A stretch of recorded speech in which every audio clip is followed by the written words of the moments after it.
70% of patients with the advanced SM will have an SM component and the AHN component.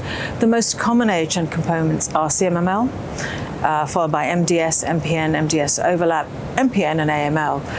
The best way in terms of diagnosing it is getting that initial diagnostic criteria correct, and that means looking at the bone marrow with anyone that's got systemic mastocytosis to see if you can find a silent AHN behind in the morphology. Always do an NGS or a myeloid panel, because if patients have a c-KIT mutation, and that should really be done on a sensitive PCR assay as the NGS doesn't pick it up, and a myeloid gene panel, and you're seeing myeloid mutations, 9 times out of 10 or 10 times out of 10, there's going to be an AHN. That AHN might be a low-level AHN, then you look for it, or it may be the AHN is hiding the SM.